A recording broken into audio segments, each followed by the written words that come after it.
안녕하십니까. 2026년 3월 3일 이민멘토의 주식 레벨업 시작해 보도록 하겠습니다. 시청 전에요, 좋아요와 구독 그리고 알람 설정까지 꼭 부탁드리길 바라겠습니다.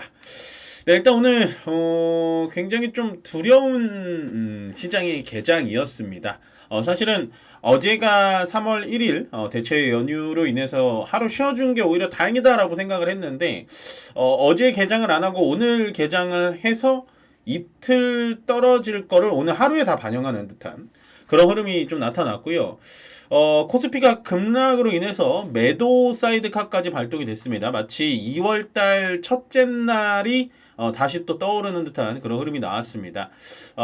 저는 뭐 급락할 때마다 조정이 필요한 거다 라고 말씀을 드렸지만 2월 달에도 조정이 필요합니다. 조정입니다 라고 말씀드렸는데 그거를 무릅쓰고 시장은 바로 반등을 해줬기 때문에 사실은 지금 시장에서 이제 뭐 이게 조정이다, 내일부터 괜찮아질 거다 라고 말씀드리긴 어려워요. 그러니까 예측하기가 어렵다라는 거예요. 상당히 좀 무책임해 보일 수는 있겠지만 그 정도로 지금 시장의 분위기가 뭐 오락가락한다 라는 느낌이다 보니까 좀 어렵고, 다만 좀 저는 저번 주부터 좀 찝찝하다라고 포인트 드렸던 건 외국인들의 매도세가 굉장히 강하다라는 거예요. 저번 주는 외국인들이 금요일 날만 7조를 매도를 했고, 오늘은 지금 시장이 아직 3시 6분 정도밖에 지나지 않았지만 외국인들이 프리전까지 합쳐서 5.5조, 그러니까 5조 5천억 원을 매도를 하고 개인들이 6조 순매수가 들어오고 있습니다. 이제 대략적으로 이제 잠정치를 좀 살펴보니까 외국인들이 삼성전자에 거의 2조 정도 매도를 진행하고 있고요. 한 1조 7천억 정도를 하이닉스를 매도를 하고 있어요. 그러니까 합쳐서 거의 4조 가까이 되는 돈을 외국인들이 매도를 진행하고 있는 걸 개인 투자자들이 삼성전자 하이닉스 위주로 매수를 진행하고 있다라는 겁니다. 저는 이 부분은 외국인이 판다라는 거는 조금 찝찝하긴 하지만 개인들과 외국인들의 유동성 싸움이 금요일 오늘까지 계속해서 이어지는 거 아닐까라는 생각을 하고요. 시장이 계속해서 밀릴 것인가에 대해서는 저는 좀 찬성하기는 어렵습니다. 참 조심스럽습니다만 예를 들어서 오늘 우리나라만의 악재로 인해서 시장이 빠졌다면 여러분들 좀 리밸런싱을 좀 해야 될 것 같습니다 라고 말씀을 드리던지 조금 그렇네요 라고 얘기를 드렸을 텐데, 사실은 미국과 이란 간의 전쟁 리스크로 인해서 시장이 빠지는 거거든요. 근데 역사적으로 보자면 일단은 역사적인 전쟁 리스크라든지 아니면 요 전에 뭐 러시아 우크라이나 전쟁, 그다음에 하마스 중동 이슈 뭐 이런 거 있을 때마다 시장은 좀 그날은 충격을 줬는데 거의 반등을 많이 했어요. 그렇기 때문에 오늘은 정말 코스피 코스닥이 정말 많이 빠지긴 했습니다만 그래도 시장은 반등이 들어올 확률이 더 높다. 다만 과거의 전쟁 리스크랑 좀 다른 건 과거에는 우리가 2000선 그러니까 3000도 안 됐었던 코스피의 기준이었기 때문에 바로 반등이 들어오지만 지금은 정말 급하게 많이 올라왔잖아요. 6천선까지. 정말 쇠가 빠르게 올라왔기 때문에 지금은 6천선 이상선에서 급락이 나오는 거라서 살짝은 더 부담스러울 수는 있습니다만 오늘 같은 조정은 언제 나와도 이상하지 않았다. 그래서 나쁘지는 않아 보여요. 제가 봤을 땐. 그래서 너무 겁먹거나 이렇게 공포에 투매를 안 하셨으면 좋겠습니다. 외국인들은 삼성전자와 하이닉스 위주로 그 다음에 현대차까지 매도를 진행하고 있다 보시면 될 것 같고, 중동 전쟁에 대해서 조금 설명을 드릴게요. 중동 전쟁은 일단은 현재 미국 국무부에서 중동 전체 안전경보 발령을 대상국가를 확대를 시켰습니다. 그렇다는 건 지금 이란이 이스라엘 쪽만 때리는 게 아니라 뭐 사우디, 아랍에미레이트, 이집트 뭐 이런 나라들까지 주변국까지 그냥 다 드론을 막 보내서 폭격을 시켜버리거든요. 그러니까 자살 버튼을 눌러버린 거죠. 그만큼 이란의 이제 하마네이가 이제 폭사해서 죽고 나서 완벽한 지도자가 없다 보니까 그냥 이란의 국경수비대가 여기저기 그냥 막 치는 겁니다.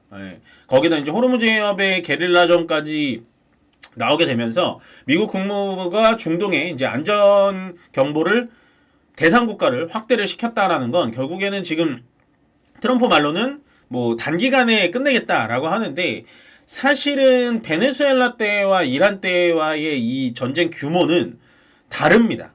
이란은 확실히 전투력이 있는 나라고요. 물론 그리고 핵도 보유하고 있는 나라고 뭐 드론이라든지 뭐 이런 것들이 굉장히 철두철미하게 준비가 되어 있기 때문에 미사일 같은 게 그래서 일단은 저는 이게 단기에 끝나야 시장도 오늘처럼 충격, 뭐 이번 주 내내 충격받고 바로 일어날 수가 있는데 만약에 장기전으로 돌입이 되는 것 같은 느낌이 난다라고 하면은 우리는 그때는 포트폴리오를 좀 빠르게 변경해야 될 것 같습니다. 근데 지금은 먼저 선 조정할 필요는 없지 않을까라고 생각을 해요.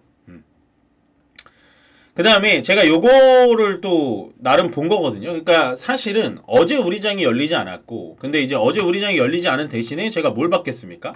비트코인의 움직임과 그다음 미국 선물의 움직임, 그다음에 오늘 새벽 미국 시장의 움직임, 그리고 어제 일본 증시가 개장을 했거든요. 중국 증시하고 일본 증시, 중국 증시의 움직임을 봤는데 중국은 플러스로 끝났어요. 당연하겠죠.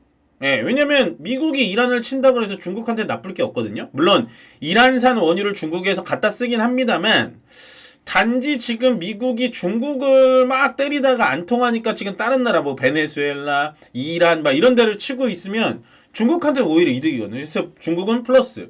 일본은 어저께 2% 넘게 밀리다가 1%대로 말아 올리면서 끝났고 예, 거기다가 미국 증시도 뭐 기술주 중심으로 또 상승이 나왔단 말이에요. 그래서 당연히 오늘 우리나라도 반등이 올 거다. 그래서 9시 한 30분 지나서 쭉 반등을 해줬습니다. 코스닥 기준으로.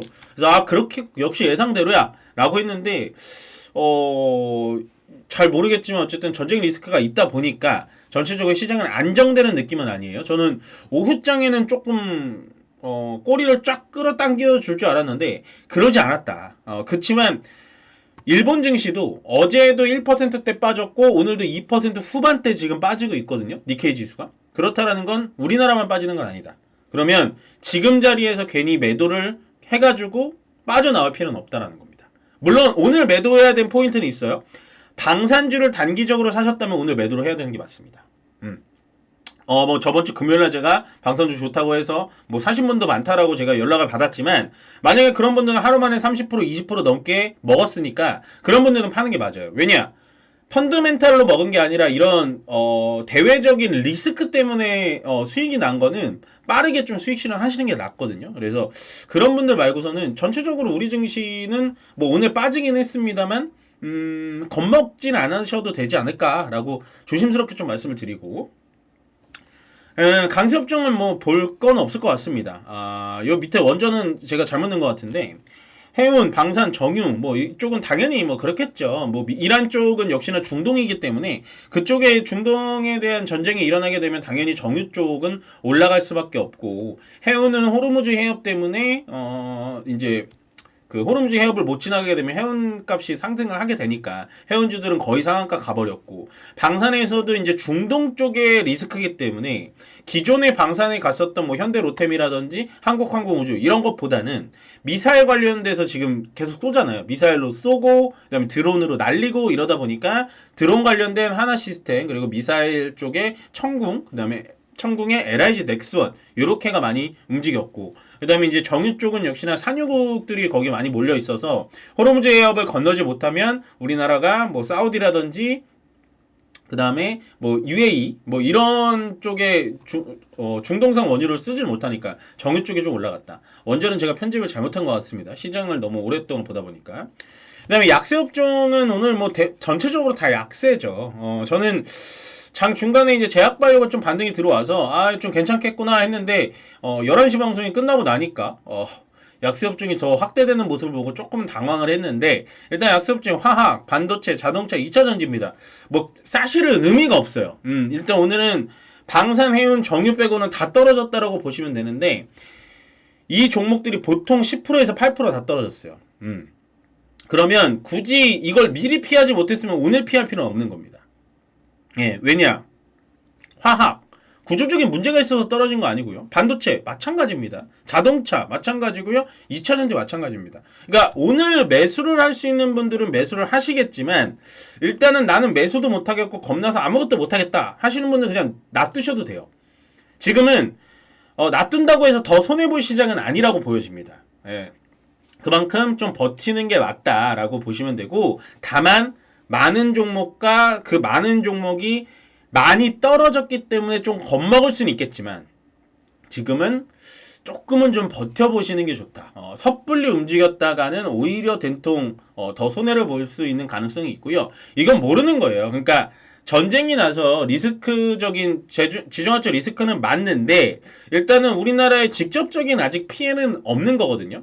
직접적인 피해라고 본다면 정유 쪽이라고 볼 수가 있겠지만 일단은 우리나라 비축유도 있고 거기다가 정유 쪽을 이렇게 묶이게 되면은 이제 트럼프 대통령도 이 소비자 물가에 대한 부담이 있기 때문에 빨리 풀려고 할 거란 말이에요. 그래서 너무 오늘 겁먹지는 않으셨으면 좋겠다. 그렇다고 적극적인 대응을 하라라고 말씀드리긴 어렵지만 시장이 오랜만에 그러니까 2월달 내내 많이 좋아하는 상태에서 많이 올라가 있는 상태에서 이런 식으로 크게 떨어지면 그간 1월달, 2월달에 좋았던 기억들만 남아서 오늘 같은 날 겁을 많이 먹을 수가 있거든요. 근데 그럴 필요는 없다.